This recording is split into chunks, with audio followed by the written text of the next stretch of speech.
Hello and welcome. I'm Rosemary Pena, president of the Black German Heritage and Research Association. Our conversation today is the third in our spring 2023 event series produced in collaboration with Davidson College. Dr. Emily Fraser-Rath, our students and I are super excited to welcome Lara Sophie-Milagro into our virtual classroom. But before we get started, I'll ask Emily if she would please share a little about our work together at Davidson before introducing today's special guest. Emily? Thank you, Rosemary. So we are very honored today to be able to invite Lara Sophie-Milagro to our class, to Davidson College, and to the BGHRA. Today is April 27th, 2023, and we, Dr. Pena, our students and I, are in our final official week together, pending exam week this semester. So last semester, students in Black German Art and Resistance, or German 231, finished out the semester by completing incredible projects, including original music compositions and poetry, scholarly essays in both written and video form, and thoughtful presentations as they reflected upon our conversations with our guests and on the questions raised throughout the class. Please go to our website, bghra.org/Davidson, and explore the work of our former students. This semester, Dr. Pena and I are so pleased to have another opportunity to work with Davidson students as we co-teach our fourth class together, German 241, or Race, Gender, Migration. This class asks us to employ a critical lens informed by Black diaspora studies to questions of migration, belonging, and identity, as these big human topics intersect with Germany, Austria, and Switzerland, with the German-speaking world, and with the lives and experiences of the global Black European community.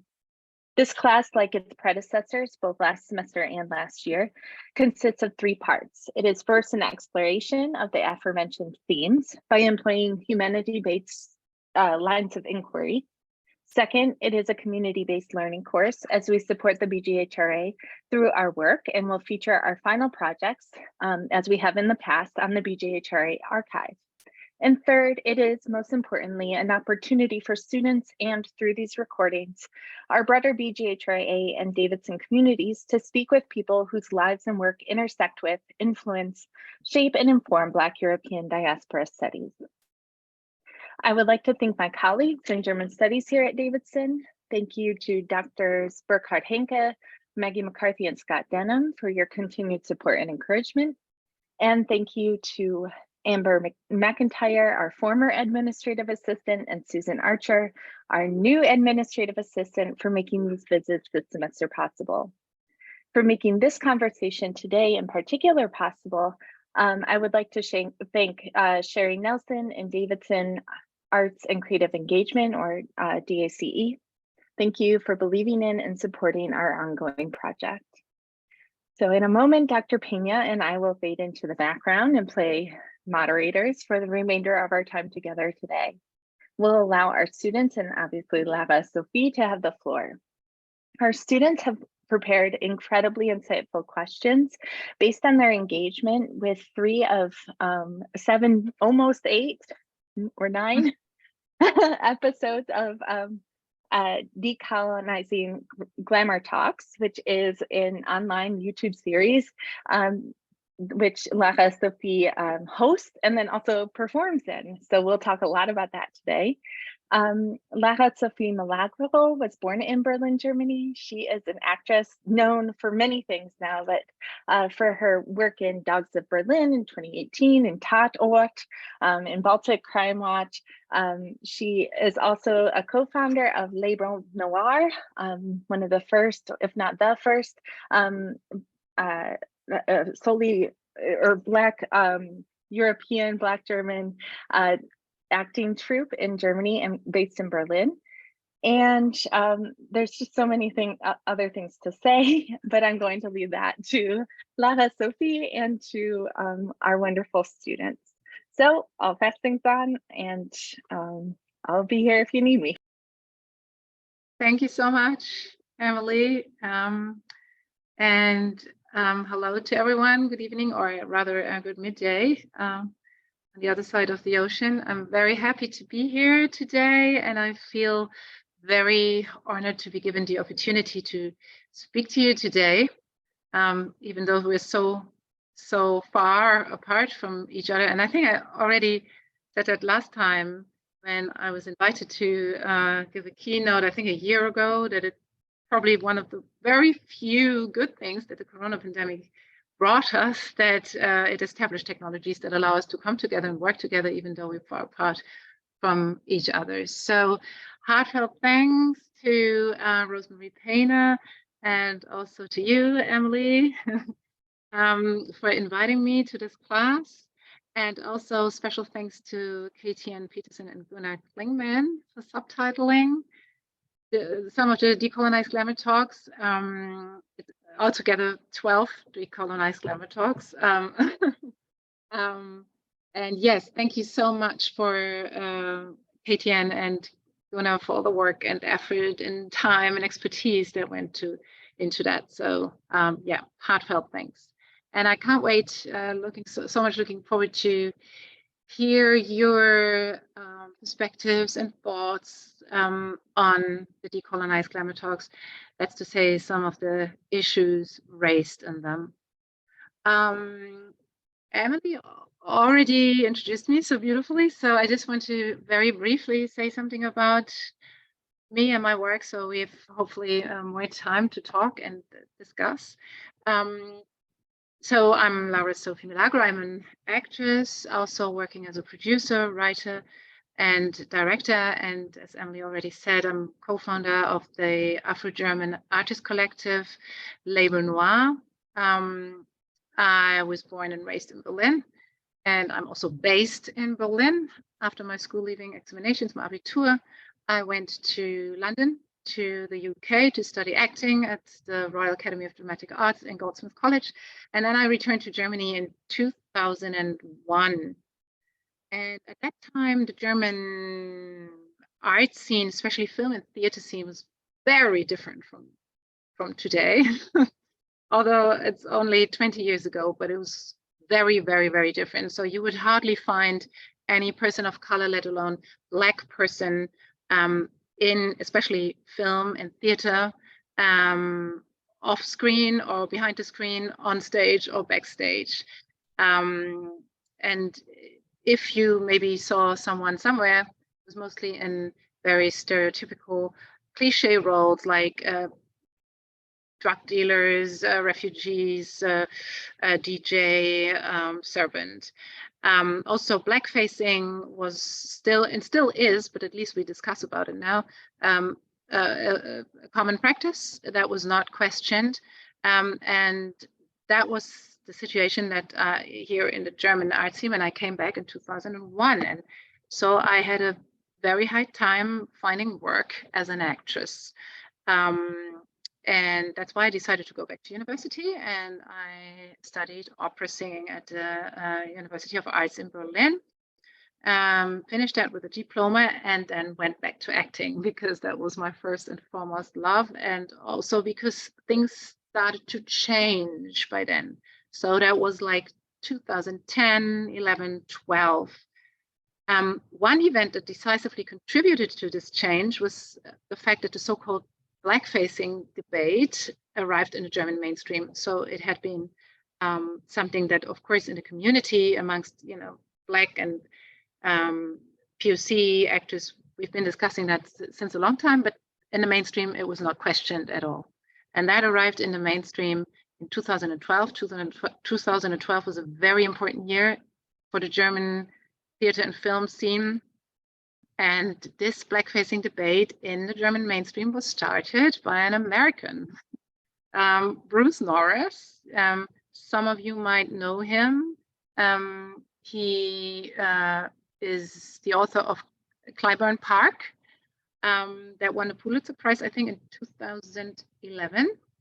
And I was lucky enough to, so there are two Black characters in this play, and I played in the German premiere of Clyburn Park in 2011 in the city of Mainz in South Germany. And what happened then was that the German theater, the Deutsches Theater in Berlin, wanted to put on the play, and Bruce Norris got wind of the fact that they wanted to cast 2 white actors for the 2 black characters in the play and blackface them. So I cut a long story short, went back and forth between him and the theater, and then eventually he told them that either they cast black actors for the part or they can't do it. He's going to withdraw the rights from them. So, and because they were not willing to do that, he withdrew the rights from them. So they couldn't do the play, and they put another play on the program with blackfacing. So that happened in 2012. And that was the first time that newspapers reported about it, that, we as Labor Noir members got calls from radio stations, TV stations, gave interviews about blackfacing and all the issues related to that. So it was actually a white male cis man from Texas who started the German blackfacing debate in Germany. And I'm forever thankful for that to him. So we're still in contact, and he's a great artist and human being. So that was in 2012. Labor Noir founded itself in 2010, so 2 years before that. And since then, a lot of things changed or begin to change. It's still a long journey. And the Decolonize Glamour talks that we will talk about today are also a product of this development. So this change that started to happen in 2010 and actually started to happen much earlier, actually in the 80s, when Maya Yim and Audre Lorde, who was a guest professor in Berlin at the Freie Universität, founded the ESD together, the Initiative of Black Germans. It already started then, but like precisely in the film and theater scene, the important year was 2012. So Decolonize Glamour Talks is kind of a product of that development and this change that started 10 years ago. So I think that's enough about me. And I would like to open the discussion or questions, or however you wanted to structure our work and our time together.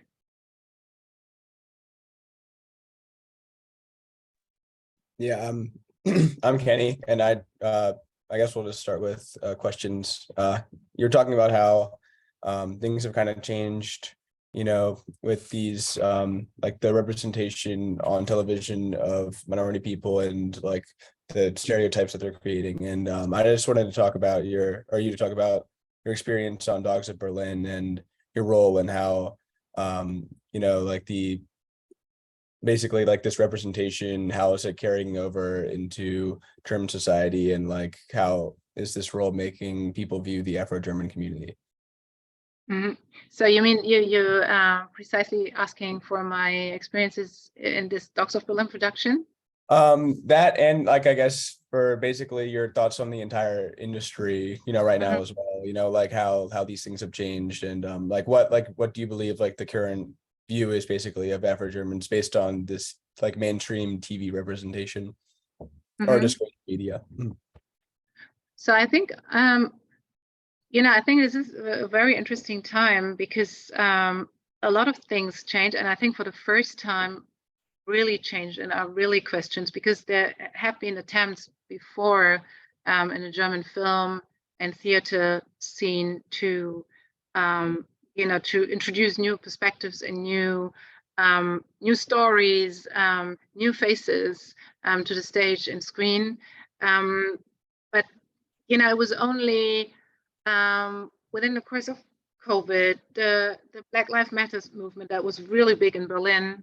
So that had a huge influence of things really, starting to change on a broad scale and also arriving in the mainstream. And I think what we're experiencing now, and it's also something that I talk about to my guests in the Decolonize Glamour talks, who belong to, like they're all like first and foremost wonderful artists, and also representatives of different so-called marginalized or minority communities. I always say so-called because I think if you take us all together, we're the majority. You know, that's why I don't like the expression minority. But so it's not only, you know, people of color, it's also artists from the queer community, community of people with a disability, women, you know, who are still underrepresented.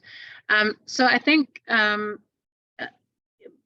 like what I also learned from my guests, a lot of things are changing right now and are questioned. And at the same time, we're experiencing a big backlash. So, you know, I guess it's always like that. So if you introduce new ideas, new perspectives, new stories, there's always also, you know, a strong like resistance and movement against that. Yeah, I think this is kind of a turning point because, and I think a very important thing within that is that more and more people from these communities that I just named get into key positions now. And I think that is the key. Because I personally think that, you know, like my experience from the German art scene, especially theater and film, is that they're not going to change that because they, you know, wake up one day and say, oh, you know, the way we, you know, Black people were represented or queer people were represented or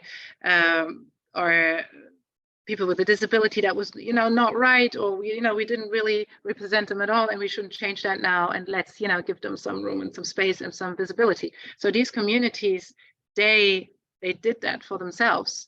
And I think, you know, a key thing is that more and more of us getting into key positions and to positions where they can decide and they can cast and they can write stories. And because, I mean, you have so many different areas that are so important for how a story is told and how someone is represented. You know, it's not only the actors and not only the director, it's the DPO, so the camera people, the script, you know, it starts with the script, everything starts with the script, with the characters that you have in the script.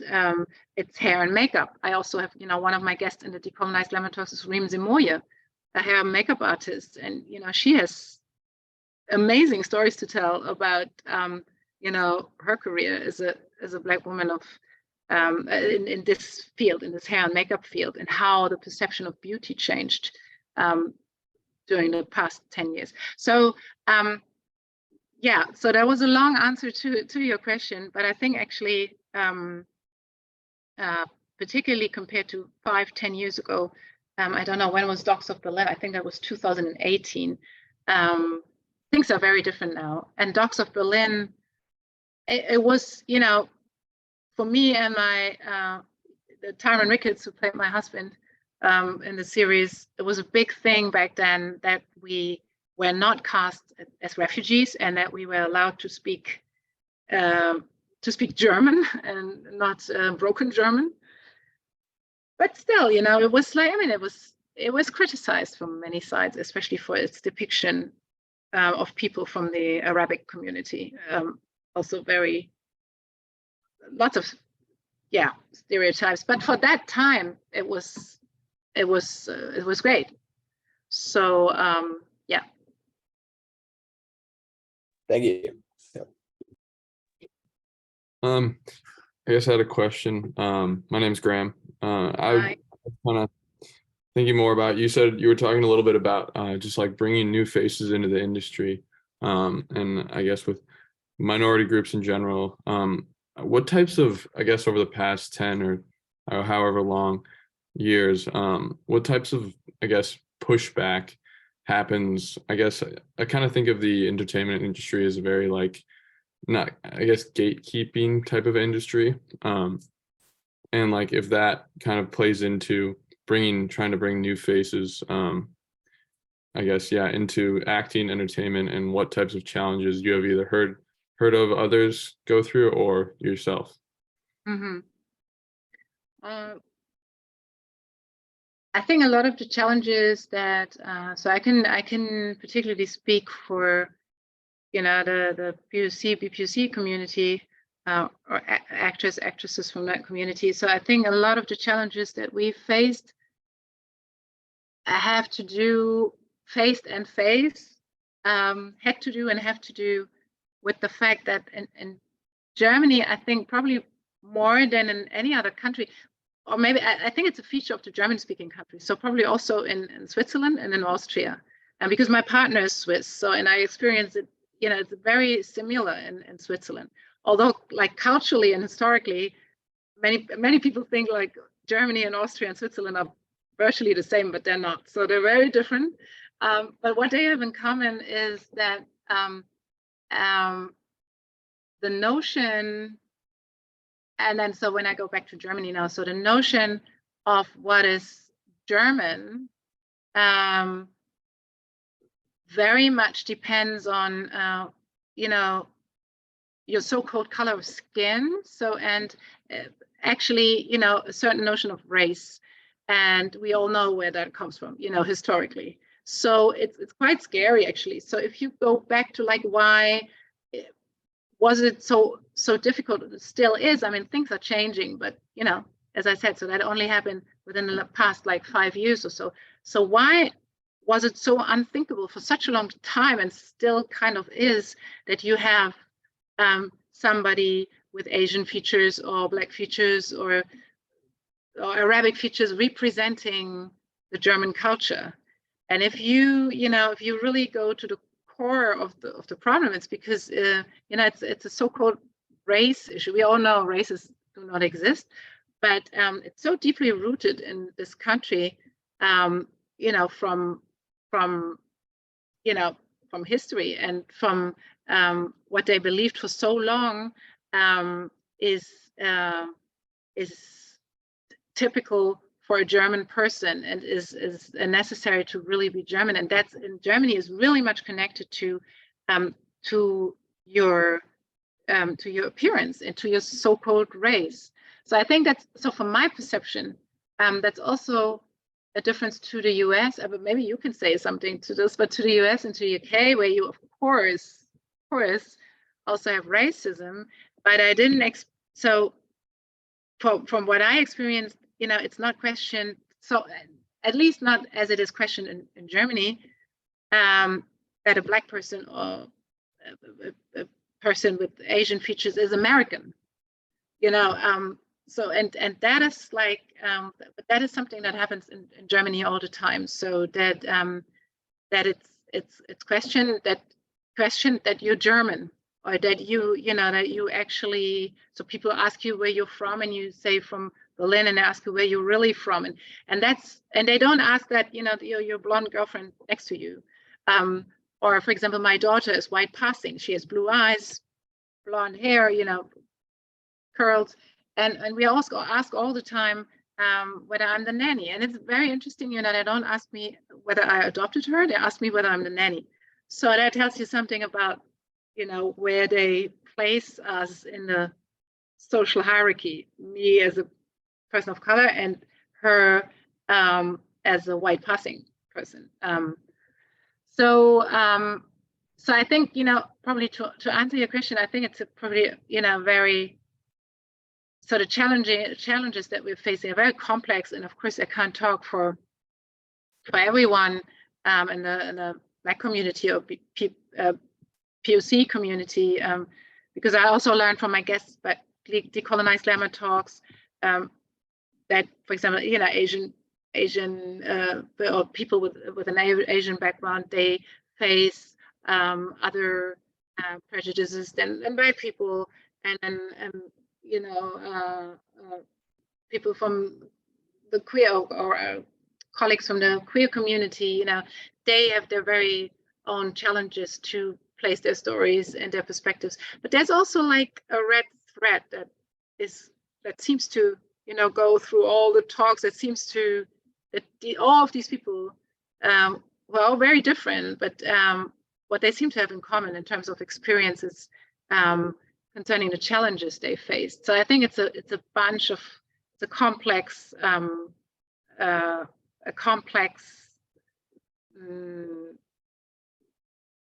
complex situation and a whole bunch of reasons. But I think a very, very important thing as far as actors of color are concerned is this race thing and this notion what a German looks like, and who with which face is allowed to represent the German culture on a stage or on a screen. That's very interesting. Thank you. Thank you.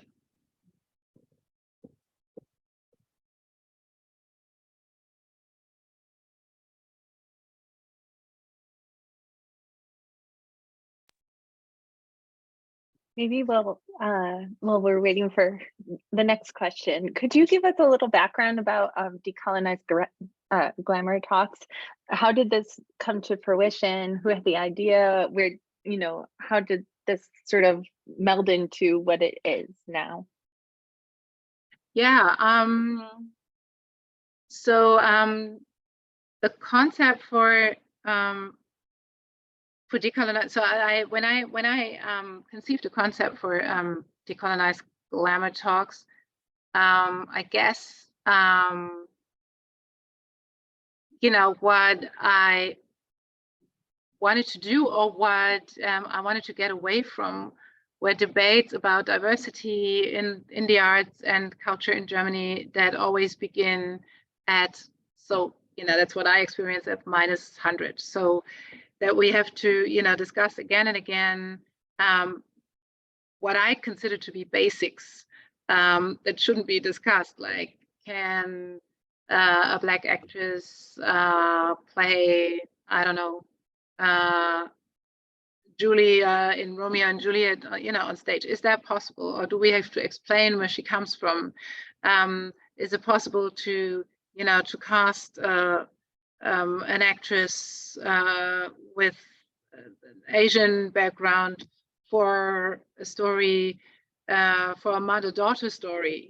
Can we tell that story between the mother and the daughter, or are we not preoccupied then with the mother having Asian features and all that kind of discussions? And I was just tired because I was approached again and again, for interviews and on panels, like to explain again why I think that is possible, why I think it's important that a transgender person or actress or actor plays a transgender role, or that a transgender role is played by an actor or an actress who has that experience.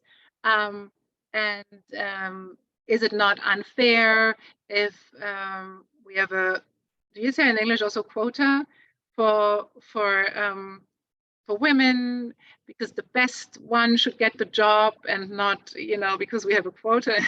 And then, you have to explain again and again, well, that's precisely the thing, but, it's not only always the best one getting the job, but the male student or the male director or the male whatever. So, I was just tired of explaining that. I wanted to get together with colleagues, artists that inspire me and that hopefully I inspire, and talk with them about, with artists from different variety of foreign backgrounds, about their work, wishes and visions for the future, dreams and nightmares with regard to the contemporary German arts and culture, and about new ways of working, the independent scene and the mainstream. And that was something I was interested in, and I was especially interested in artists from these communities that I named, because I think all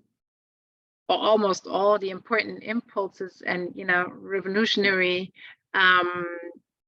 new developments in theater and film of the last decades, if not centuries, came from these communities. And that's why, I was interested in talking precisely to these people. And for example, what the queer community has done for our notion of family, and what a family, so also in film and theater, how we depict a family who's presented and represented as a family. And they did so much for, to broaden our horizon so family is not only mother, father, kid, but there's that also single parents are depicted in theater and film, that also rainbow families are depicted in theater and film, or patchwork families, or, that was like 20, 30 years ago. That was, I grew up with a single mother, and it was considered to be not normal, and not ideal.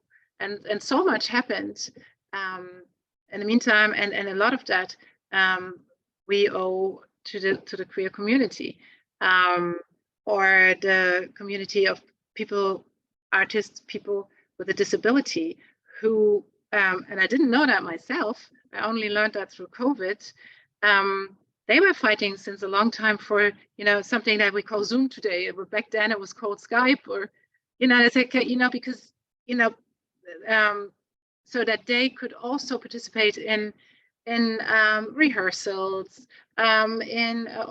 stream theater plays or films. I said, would it not be possible to have that? And it was always, they were always told, so no, we need this live moment, and that's not possible. And then COVID hit, and then suddenly, we had exactly that. We had rehearsals via Zoom, and we had theater plays that were streamed, because now it affected the mainstream, and then all of a sudden it was possible, and so we owe to them, that this technology was established, and that it was that also, that it arrived in the mainstream. So so that's how the idea for Decolonize Glamour Talks came about. I wanted to that was the long answer. The short answer is just I wanted to be inspired, and it's just an excuse to get together with all of these people, because I want to work with every single one of them, and I wanted to find a way to get in touch with them, and to and to connect with them. Yeah. Thank you so much. All right, who has a question now? Katie Ann, go for it.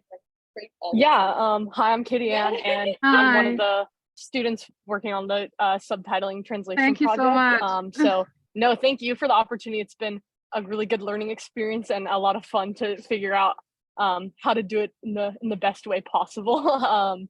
So thank you for that opportunity. And kind of just going off Dr. Fraser-Rath's last question, how could you expand a little more on how you decide who comes on to talk for Decolonize Glamour Talks, and maybe like why those individuals are the ones that you're having on this show? Yeah. Oh, yeah. I mean, that was the hardest part, because so it was 4 of us. So for what's the English word for redacteur? People who are working in a newspaper or in like an editor? Yeah, but editor doesn't seem to be the right word. I think it's not quite the right word. Let me see. Oh yeah, editor, copy editor. I thought it's not the, yeah. So it was like we were 4 editors, 4 women, 3 Afro-German women with different backgrounds. One, Esther Slevogt from the Nachkritik, she has a Jewish background.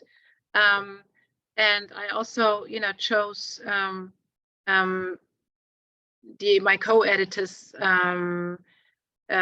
or these to work with these particular women, because they brought different perspectives to the table, and it was also important for the preparation of the talks that we have these different perspectives at the table. And then the hardest part was so we made a list of, I don't know, I think we had like 200 or even more artists from all different kinds of areas, actors, directors, authors, dancers, musicians, but also areas with very little visibility, but who have like a great influence on how art and artists are represented, like hair and makeup artists and public relation agents, PR agents. And then, yeah, we made this list of, I think, over 200 people. And then, you know, long discussions and a lot of meetings to, you know, cut that down to 12 people. So we tried to, I guess the challenge was to have different perspectives presented without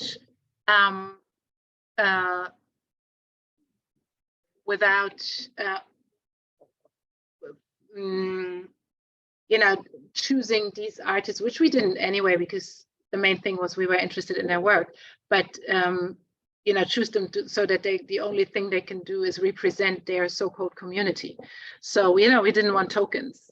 And at the same time, we wanted a broad variety of perspectives represented. So that was the hardest part. And we just, so if you ask how we did that, we just, you know, looked very carefully at the work of each and every one of them.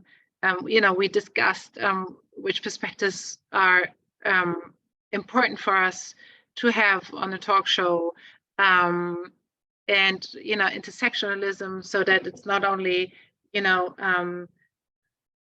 a person not only represents, for example, a Black perspective, but also a female perspective or a queer perspective. So to have all of that on the talk show. But, you know, the most important thing for us was the work of the artists that we were interested in or are interested in. Yeah, but we could also, you know, you could also see that each and every one of us brought their perspectives, of course, to the table. And then somebody said, oh, we need another Jewish voice, or we need another, you know, Black voice, or we have too few Asian voices, or yeah. So that was really good that we also, as a team of editors, had you know, brought our different perspectives to the table. One thing that I think is, or one group that is underrepresented is, you know, artists over 50, 60, 78. So I think it's because ageism is also, especially for female artists and actors and actresses, but also in general, you know, I think that is underrepresented, which partly had to do with the fact that, you know, those who like that, the artists that would have covered that age group, they couldn't make it, or, you know, it was also, yeah, coincidence. But nevertheless, I would do, like, next time I would pay more attention to that we have at least 2 or 3 people over 50 or 60, because, you know, they bring in a perspective that is not represented at the moment in talks. So, yeah. Thank you for that. That's very interesting. And if I can actually ask a follow-up question too, considering that you had so many people that you wanted to have on to the Decolonize Glamour Talks, are you thinking about doing a second season of it, or another project in a similar way to be able to maybe highlight some of those other individuals? Yes, actually we do. And right now I'm, actually we go there tomorrow. You know, we're in negotiations with a production company and different broadcasting studios here in Germany. And hopefully we can, you know, produce a second season, and then the main difference will be, so it will be the same concept. Also, you know, what I like, that's my personal highlight of every talk, is the performance that I'm doing with my guests, that emphasizes, you know, that we are artists in the first place and not civil rights activists. And I have a lot of admiration for civil rights activists. It's just that, you know, as artists from these communities, we are often pushed into that role. We don't want to be active, you know, we just want to do our art, but we're forced to become activists too, because otherwise we can't work. so that's why I really enjoyed his performance at the end of the talk. And the main difference would be that we will go internationally, hopefully, and also include, for example, American artists, but artists from all over the world, yeah, for the talks. But definitely, yeah, we're planning to have a second season. Yeah. That's awesome. Thank you so much again for coming to our class, and it's a pleasure to meet you. Thank you. I'll let someone else jump in. Thank you so much. Yeah, I think I can jump off that. I'm Gunnar. I'm one of the other students who's been translating your work. Oh, thank you. But I was wondering, so I know you've been working with several magazines and other publications in Germany. Do you have any like dream collaborations with any other publications? Like what I guess another way to phrase it would be, what do you hope will be the reach of this project? And any companies or particular people that you want to work with on the project in the future? I mean, as far as guests are concerned, I have a long list of guests that I would love to have on a talk show, on the program. Collaborators in terms of distribution, I now work together with Nachkritik and Missy Magazine. Missy Magazine is a queer feminist magazine, very, very popular, very famous in Germany.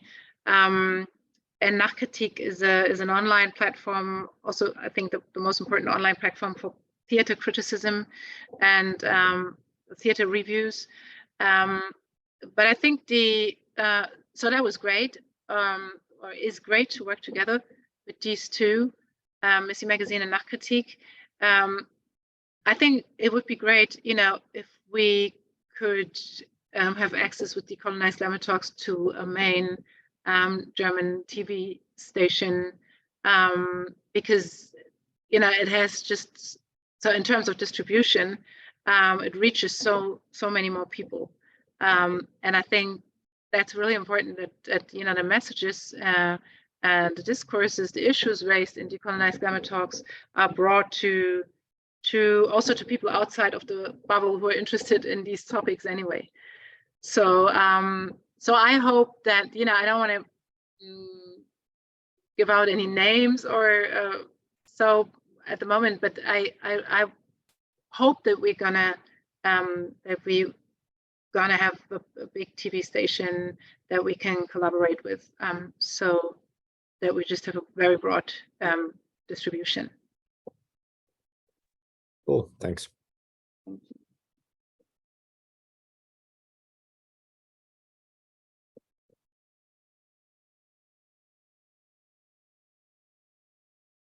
I also loved the performances at the end.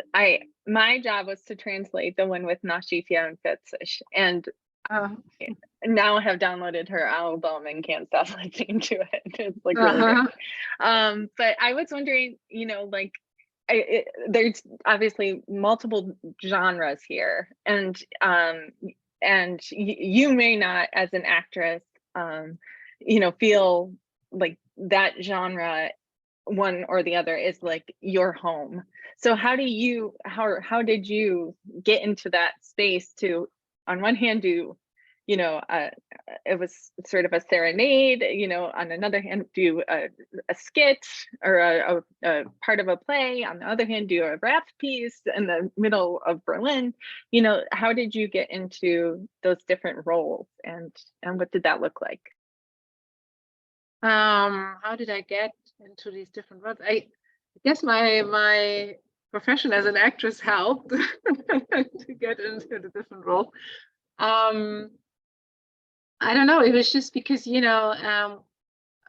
I met my guests before. We prepared together, we talked about the what we want to talk about in the talk, and of course we also talked about our performance. And sometimes the guest came with an idea, and then I kind of developed it further, or we developed it further together. And sometimes I came up with something, and within that course of working on it together, it felt pretty natural, and it was it was so much fun to do things that I would usually, for example, with Lukas von Hobachewski, who wanted to sing this this area from, or the song from what's it called, Dance of the Vampires in English, Tanz der Vampire, because simply because he's such a musical fan, and he always used to sing that with, he talks about that with his parents in the cellar when they were like cleaning up the cellar and they were listening to a musical. So he wanted to do that, and I have nothing to do with musicals, so that's the one art form that I like. I think it's fun, but I have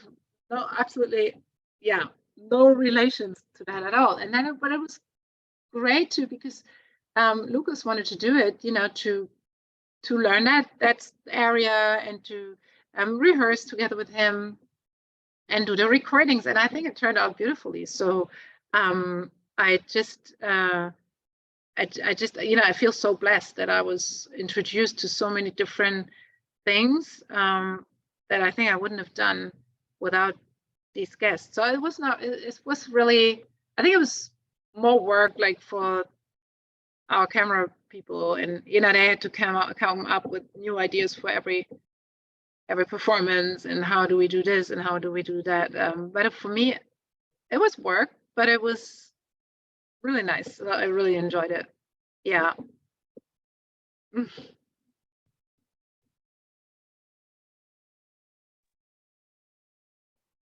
Jayla, not to put you on the spot, but do you want to ask your question? Yeah, I can go ahead and share. So thank you for presenting this series with us. I was wondering, for this particular project of decolonizing glamour, why you chose to use interviews and what you felt like you got out of the interviews that other methods of exploration might not have provided for you. Mm-hmm. And you mean when you ask why did I choose these interviews? Like, why did I choose these people? You can speak on that as well, but I was wondering, like, why you chose interviews instead of, say, like a survey, or instead of doing observational research or something like that. Mm-hmm. Yeah, a very good question. I think one reason was that that I just wanted to, meet and get into personal exchange with people, because before I made this concept for Decolonize Glamour Talks, I was writing a column, a monthly column for Nachkritik, for this theater criticism platform that I was talking about earlier, were also one of my collaborators for Decolonize Glamour Talks. And I did that for 3 years, and I was kind of tired of just, sitting alone on my table or at my table and writing these columns. It was really nice, and I had a great time doing that, and they were really, really successful. But I was like, I wanted to meet people, and I wanted this personal moment, this interhuman exchange with artists and colleagues, and that's why I chose this format in terms of like interviews. For me, it's also not so much interviews, it's more like a conversation between the two of us. We exchange ideas and views and thoughts, rather than me doing an interview with them in a like conventional sense. So I wanted to get to know the human being behind the art, and I was interested in their perspectives on the contemporary German art scene. And also, I like the glamour aspect of it. It's not only decolonize, it's also glamour. I just, I wanted to, I wanted us to shine and to look nice, and to, to take up space, and and I think that's also a political statement, this glamour aspect of Decolonize Glamour Talks, and the visual aspect, because for a long time we were used to seeing people from these communities not shining, and not being considered beautiful, and not being in the spotlight. And I wanted that too. So I wanted this visual aspect of it, and I wanted to perform with them. And I couldn't have done that, if I would have had a theoretical approach to their work, or to these issues. So that's, I guess, all of these reasons contributed to me choosing this format. And I think that also, concerning your second question, the advantages, or maybe not advantages, but it's just different. So what was different than me just writing about them, or and I think it's precisely that we met live, and we talked to each other, and we exchanged thoughts and ideas, and we did this performance together, and something that there was a moment in that that went beyond anything that I could have write about or theorize about. It was this live moment, and this, especially also after these COVID years, to meet people face to face and talk to them, and then get a much deeper understanding of their art and their work and what they want to achieve with their work, and also their perspectives on the contemporary German art scene. I have a question. You spoke about how things changed since 2012 for you, or for the industry. Mm-hmm. Where we met in 2012. That's true. Yeah. So my question to you is, how have you grown and changed since 2012? What are the most important and life-changing lessons, for example, that you have learned that have culminated in who you are today?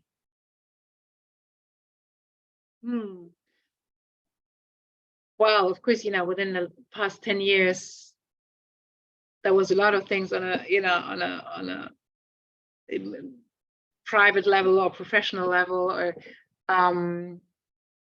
but of course the two areas, as a human being and as an artist, that's also related to one another. So I guess one of the most important things I learned as a human being and as an artist is that, when we started out with GLAMOUR, it was very important for us to introduce POC and especially Black perspectives to the German film and theater scene. And that's still the case.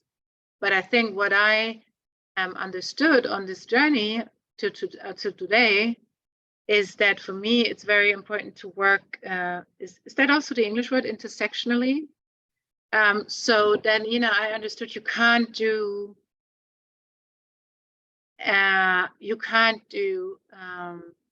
anti-racism work and not consider feminist perspectives, or you can't promote feminist perspectives and not think about your own privileges as an able person, for example. So it's all connected. So you can't do one without the other. And I think that was the most important realization for me, that I belong, in some areas I belong to so-called minority, but in other areas I belong to the majority. And I also, have to work on my ignorance and learn and learn from people from these communities. And yeah, I think that's what that's my personal one of the most important realizations that I personally had during the past 10 years. You decolonize Glamour Talks is your latest work, and you talk about how you'd love for that to be distributed or find a place internationally and grow. But I want to call you back to your last work, or at least a former work during the pandemic, the Emmett Till play. Mm-hmm. It was such a short, concentrated time to celebrate that work, yet it was so important and so beautiful. So I'm wondering about if you have any plans in the future to develop that into something that can be transported or brought to the US, either on screen or on the stage. Yeah, absolutely. So with the Emmett Till film, it didn't have its premiere yet. You know, we had a pre-premiere kind of preview for for the theater that we collaborated with on this, the Hebel Theater here in Berlin, a year ago, or a little bit more than a year ago, in January. But we actually need funding for a proper post-production. So that's the reason why, you know, it hasn't been released yet, because we need proper color grading, sound mastering, so all of these things. And we were already struggling financially. I mean, we made it and it turned out beautifully, but we invested a lot of our own money because the funding was not enough. Because it started out as a theater production, and then it was postponed 3 times because of COVID, and then we decided to make a movie out of it. So I wrote the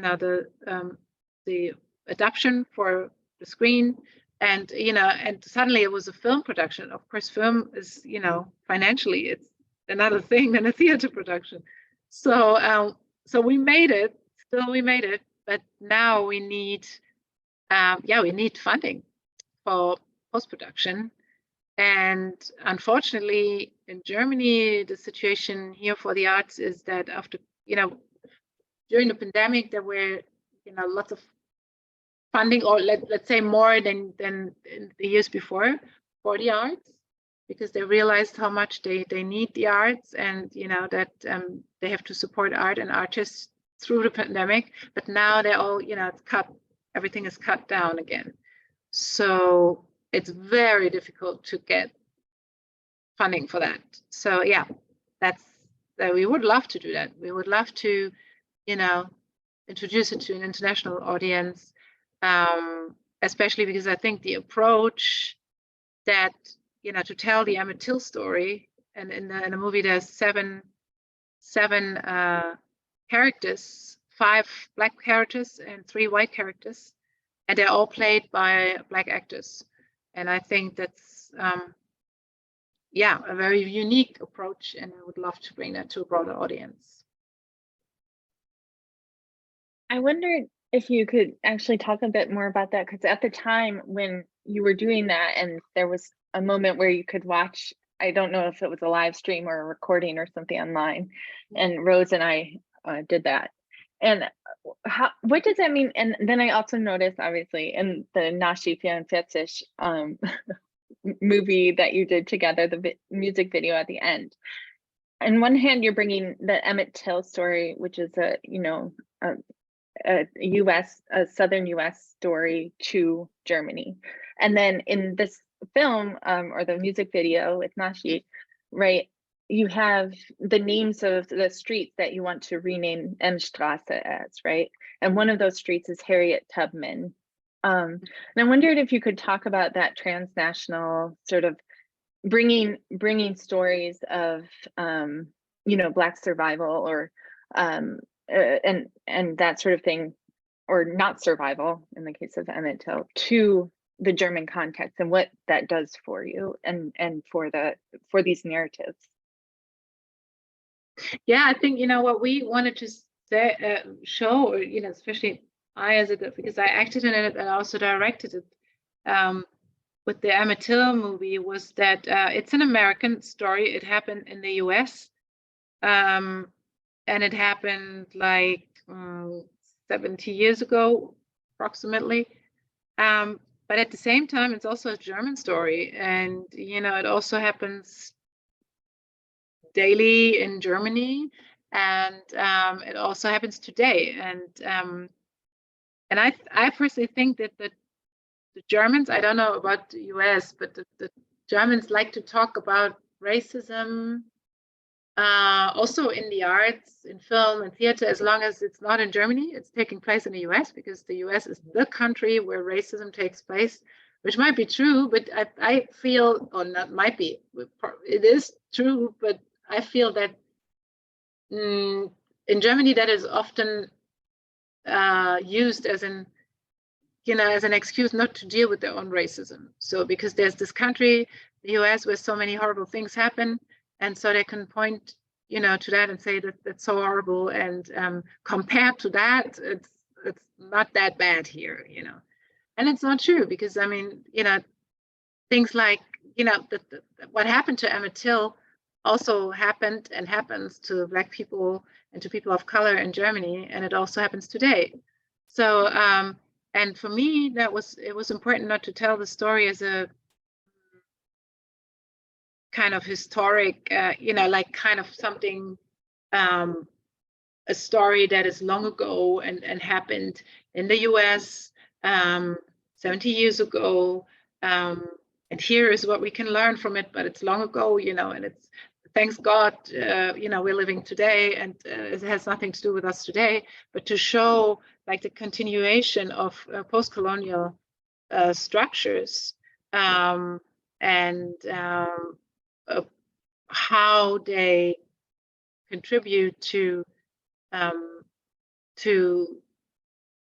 things that are happening today when we talk about racist murder, or you know, the way Germany is dealing on a political level with its refugees. And I mean, it's, you know, it's all like, or not only Germany, Europe, it's all different sides of the same basic problem, I think. And that for me was very important to show that there's a link between the American South and the, you know, 1950s and Germany in the 21st century. That there's a very strong link between these two countries, and times that seem, you know, maybe if you look at it superficially, it doesn't seem to be connected, or but it actually is. So yeah, so I think that's that's why we chose that approach. Yeah, brilliant. Thank you. Thank you.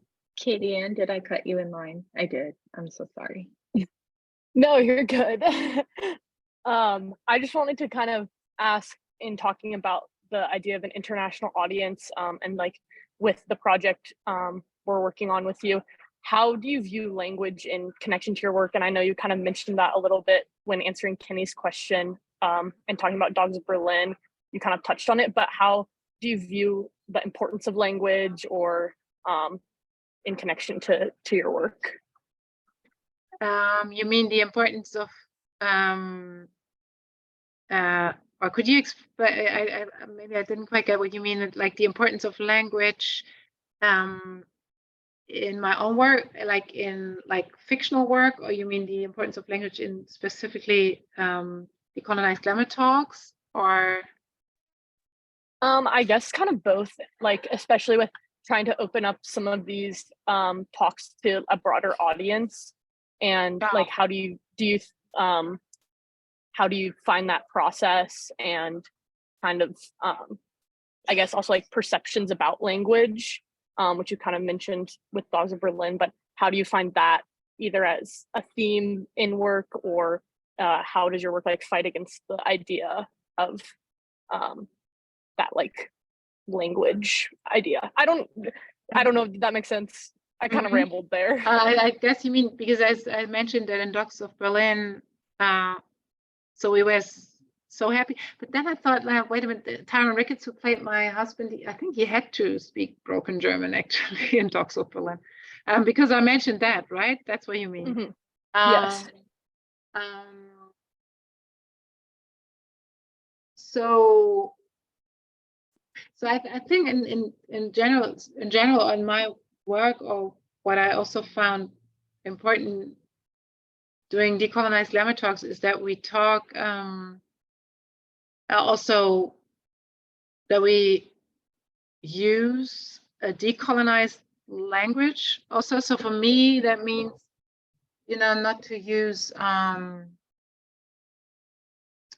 not to use words or descriptions of people or for people that don't come from these people, that don't come from these communities, but that were given to them, and that they were named, or they were given these names from somebody else, or by the so-called mainstream or majority. So I think what is very important also when we talk about so language is one field where that really shows itself, is that you have the possibility to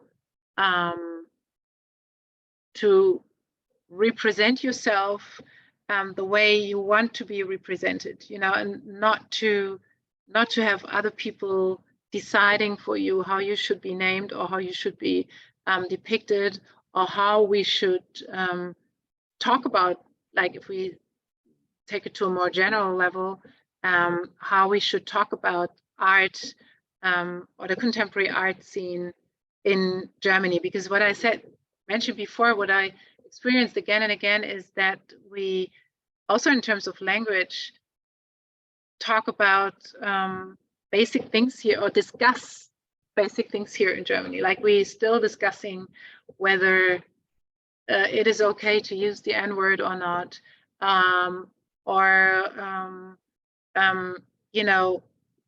whether it's okay to depict representatives of certain communities in a certain way.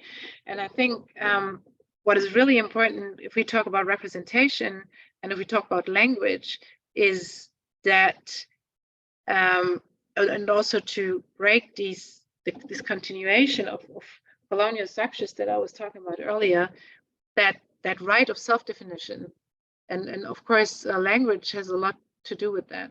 So I want to decide how I'm named. We all have names. So our parents gave names to us, and we all know, it's you want to be called by that name. You don't want to be, you don't want somebody to just give you another name and say, your name from today on is this and that. And I think that's also very, very decisive on a social political level, and also in the arts, that we should try to employ a language that really represents the complexity of life and the reality and the people we're talking about, and not a category or a stereotype that we might have in our heads. So I think language, yeah, of course, language is decisive. And I think especially I think of talks with, for example, Sasha Mariana Salzman, who is non-binary, and we were talking a lot about, about language and the use of language. And when we announced her talk on Instagram, because you could also see in the way, we announced it, it was obvious that Mariana is non-binary, and we got, I was actually shocked. We got a lot of very bad comments and hate posts, and and it was like, for me, it was like I couldn't understand, it was revealing for me to see how language and power are connected. So, because this hatred just because of certain language, even if you don't, for whatever reason you think it's not necessary or whatever, but to invest all this negativity and hatred to let people know that what they do is, in your perception is wrong, is really, that really amazed me. And I understood once again that language is power, and it's very important to use it in a constructive way.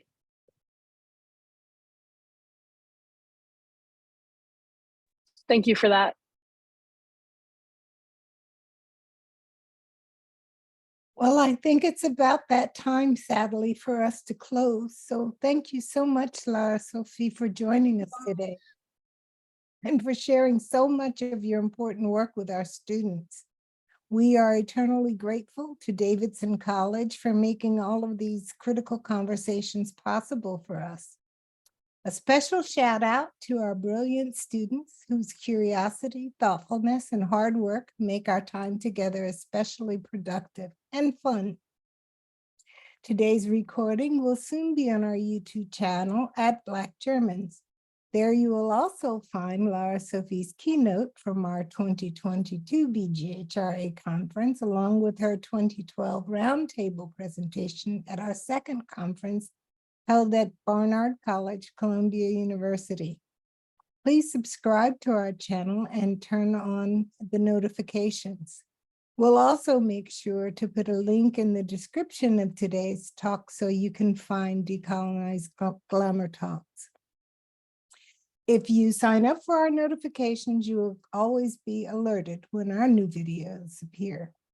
Visit our website at bghra.org and peruse our student showcase at bghra.org/Davidson. I promise you that you'll be enlightened. Follow us at Black Germans on Facebook, Twitter, Instagram, and Eventbrite for announcements about our future events. We hope that you've enjoyed today's conversation as much as we have. And until next time, we thank you, as always, for your time and attention.